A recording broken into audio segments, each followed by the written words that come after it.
Now, Siyabonga Mahlangu is going to be talking about simplifying access to communication, policies, and regulation from an industry point of view.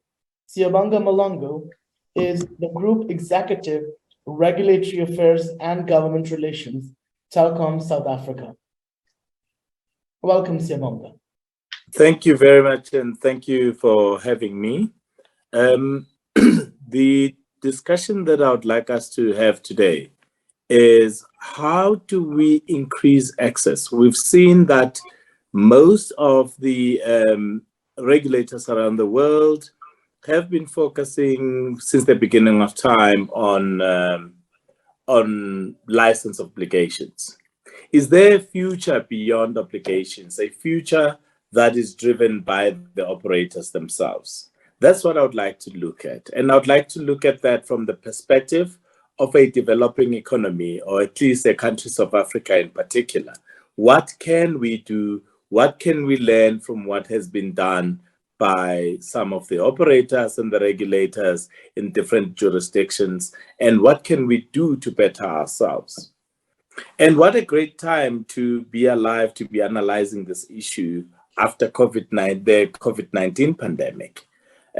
We experienced COVID-19 as an immediate shock to all of our networks, to all of our economies as the developing world. So what did we then learn? We learned that income inequality, the lack of connectivity, lack of access to gadgets and smart devices correlated. What else did we get to know? We also got to know that license obligations are a very cheap alternative to ensuring access. We've seen, for instance, in South Africa, where the license obligations that were put in, the immediate license obligations that were put to deal with the lack of access in some of the poor areas could not come into effect as quickly as possible. I'll deal with those, for instance, such as the digital classroom. So what was meant there was trying to bridge that gap where the children could still get remote instruction, and then that we could enhance the power of television and telco to be able to deliver the remote instruction. Debates on technical solutions and all sorts and manner of how this can be done took place, while those efforts that were supposed to bridge the inequality have not taken place. So that to me then became problematic. Secondly, we've seen that license obligations can be quite cumbersome. If you work for a fixed line like I do, which is now a fixed mobile converged services company fully, you then get to draw from lessons of your days as a fixed line operator. And what we can tell you is that on the eve of the introduction of mobile telephony in South Africa, Telkom was hit with major obligations to go and roll out 2 million lines of copper, to roll out public payphones, which today remain a burden, because soon afterwards, then mobile telephony took over and people they had to at least rely on the nomadic nature of the cell phones, and therefore the efforts by the regulator and the government proved futile. So on those bases, you can see that license obligations may not be the best when it comes to these kinds of matters. But there are other traditional methods that were employed by the regulators, such as your universal service fund contributions. What has been the experience in the developing world is that you would find that the revenues generated by telcos through those the tax, the levy that generated by the government from the telcos, then began to plug some of the gaps in the national revenues of these different governments. Now then the tax gets into the general government pool of money, which then different parliaments have to sit and decide, how are we going to apportion this between other competing and urgent priorities such as poverty, underdevelopment, education, health, and so on. And that was the money that would have been used from the Universal Service Fund to develop telecoms infrastructure. So in South Africa, that's been the experience. Therefore, we've seen a diversion of all of the Universal Service contributions to go and fund other governmental priorities other than broadband infrastructure. The result is that then you see an unequal development and deployment of the infrastructure. The outlying areas don't have access to 3G and 4G mobile coverage, and you find that the advanced higher speeds connectivity is prevalent in the urban affluent areas, where government should have at least gone and dealt with these matters using the Universal Service Fund. And what we then also see is that even the little that is then appropriated to do universal service and access from the funds themselves, that eventually makes it back to the sector, then there's a debate on where to deploy it. There are no clear standards, and even when it's deployed on an ad hoc basis, and it doesn't have the desired impact that we could get. Then the last regulatory tool that I looked at, and which has been employed by different governments, and in South Africa recently after the data services market inquiry, is some form of price regulation, retail price regulation. One can call it that, although fully it's not that, because the Competition Commission found that data prices were slightly not reflective of the true price that should exist in the market. And then there was an intervention that required the different MNOs to then lower their prices of data. That kind of intervention is suboptimal. It doesn't reflect competition in the market. It doesn't reflect the true tension in the market that would then tell you how much the inputs should reflect profits in the end. So that can be the way in which you could promote poor pricing. I think there are other ways in which we could make sure that the services are accessible, the gadgets are accessible, and coverage is there. So then, if these traditional approaches don't help us much, what can we learn from other jurisdictions? What have they done that can make us think that there are other ways that we can make sure that no one is left behind, and that those who are in the margins of our society are able to get connected, to stay with us, and to be able to deliver sustainable economies where everybody is able to participate and they're not left behind, and that we don't entrench the existing fault lines where the poor, the marginalized are not able to get into this information superhighway to be able to participate in this highly connected world. In the UK in 2017, the government commissioned a report to check some of the collaborative efforts they've put in place to check if they can work. There's something called the MIP, which is the Mobile Infrastructure Program. And there the government invested in about 70 mobile sites. And those mobile sites were then accessed on an open access basis. And from the report, we get to know that reached about 7,000 odd people. We know that resulted in at least clarity to the government on how much it costs to roll out such infrastructure and the direct impact it would have on the people on the ground. And that at least there was clarity there that the cost could be 30% lesser than usual. And we also know that through the MIP, at least there was some market repair where what they serve, the no spots, as they call them in the UK, which in South Africa we call the underserved areas, where you find that the people then the competition for that market is sort of equalized, and you also see that there is a bit of equal access between the smaller and the larger operators in that regard. So that the mobile infrastructure program in the UK is a very good example. Another example we can look at in the UK is the shared rural network.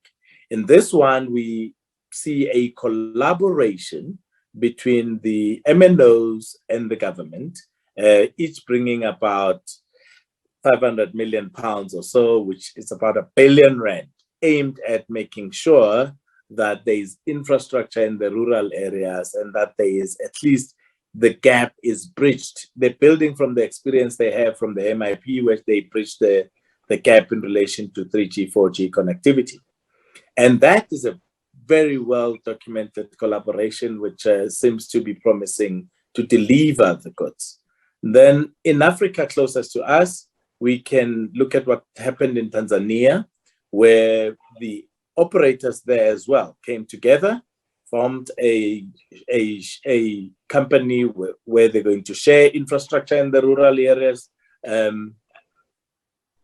They then deployed the network, and I think it is important for us to learn from those sharing arrangements, and that they are possible. They may have teething problems, but at least they avoid duplication. They extend the coverage to the rural areas, and they assist in those kinds of bridging the divide. So now, what can we do? What do we learn from this as going forward? From the operator perspective, the first thing that we can learn is that there is much more practical solutions that come from proactive and collaborative effort, instead of a top-down of license applications. Secondly, that if it is beyond compliance, the operators are more than willing to invest in these kinds of measures, and that these kinds of measures are usually targeted and are likely to deliver a particular desired result. Now, what kind of issues can we look at? We know that in the country, there's policy debates that are going on. Some of those include how we should think about collaboration going forward. The first thing is that we should look at the collaboration between the operators and the government. So from the government side, one can expect some form of tax incentives, whether it's the recognition, some particular recognition on the depreciation of network assets, so that they should encourage the investment in those assets. Two, if an operator invests in non-profitable areas to increase connectivity and put those communities in 4G and other higher speed technologies, there should be some form of tax incentives. So these incentives basically should be geared at unlocking the balance sheet that sits in the operators. That is likely to inspire some form of collaboration.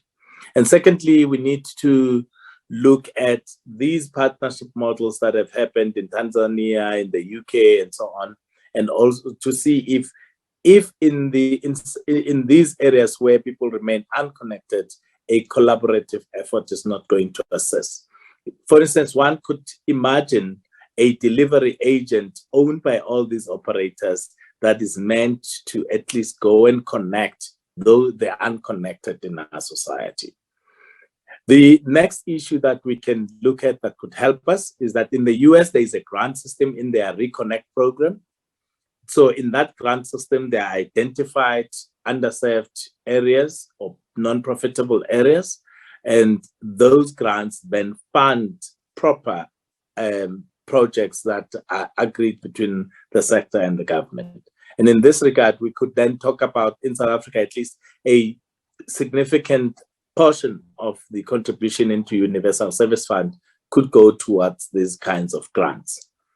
And then the other alternative that we can look at is developmental pacts. We need to know, since we have massive challenges as a developing world, which of these challenges should be prioritized? Is it education? In that regard, school connectivity.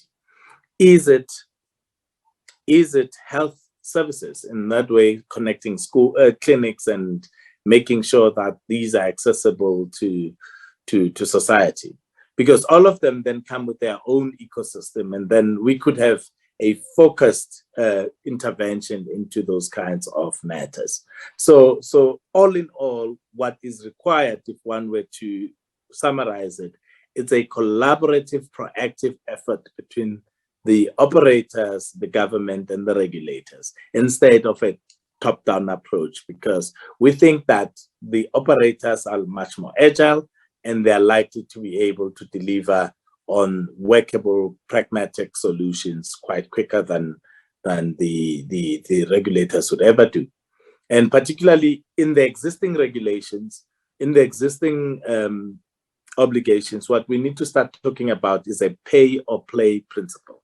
And I think that the regulators need to establish an avenue and greater flexibility to allow the operators to deliver on the connectivity and be able to claim or at least get credit in the universal service obligations that they are supposed to deliver, or at least in lieu of the contribution they're supposed to make towards the universal service fund. And that, we think, it's likely to increase connectivity into the outlying areas and bring everybody on board, and likely to drop the costs to communicate. Thank you very much for having me this morning.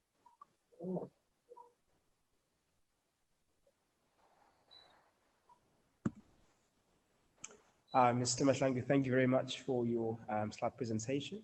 I will just ask a couple of questions before we move to the next speaker. You've mentioned that may you just pardon me, can you just increase your volume a little bit? I'm having some slight issues with my voice, but am I audible now? A little bit, yes, thanks. Okay, cool. You've mentioned the fact that we need to prioritize if it's education or health. What is your bias at the moment? Should we start with health or should we start with education? Those are national priorities. One wouldn't want to venture into speculating and choosing biases. It's what do we need to solve that will spur any country forward? And in different countries, the priorities would be different. For instance, we talked about health and education. What about security? It could be that we want to solve the crime problem. So I think we should focus on what each country sees as an important priority for itself, and gear all the resources towards it. And lastly, you mentioned about the partnership model. I think you said in Tanzania. Can you just maybe unpack what was the structure of the partnership, and what was kind of like the core focus of the partnership that made it quite successful in Tanzania? So the Tanzania model was facilitated by the GSMA. You had the different operators coming together. They formed a company that obtained a license from the regulator, and then they had a technology partner. Then what they then did, they went and deployed in specific sites and rolled out a network in the rural and underserved areas. And then what they then did there, they then created a model for national roaming of all of these operators onto that network. And how do you then measure impact? What was the impact report from prior to and post to the program? What you would have if you go to the outlying areas where there is no 4G connectivity, then you know the level is very clear, because then you would have the number of subscribers or users in those areas being able to access connectivity at higher speeds. All right. Mr. Mahlangu, just one more last question before we let you leave. What does the we are in 2022, what should we expect? Yeah. I beg your pardon. Can you just increase the volume a little? I see there's a young man behind you. I'm so sorry about that. I'm so sorry. It's fine. I'm saying we are in 2022, going on to 2023, 2025, what should we be expecting, or at least from Telkom, as far as increasing accessibility is concerned? We are piloting a number of very innovative products. For instance, we are now moving into the township, and where we are bringing models that are going to empower SMMEs, where they could be able to buy from us as a wholesaler and retail the services to the specific townships. And in those townships, they'll be able to get what the user wants, and they'll be able to fashion products that the users want. So I think that we are in a process where we will be able to deliver all that needs to be delivered in these townships, because we'll be working closely with those SMMEs. And I think that one of the greatest benefits of working with the communities is that the product is not going to be a top-down. The product is going to reflect how the communities wish to consume the fixed services. Right. Mr. Mahlangu, thank you very much. I'll just, my apologies to you and your audience about our visitor. Those are the young generations that we're looking for. Thank you very much. Thank you, Shikafat. So, thank you, Mr. Mahlangu. That was a very detailed and very interesting, presentation. Really loved it.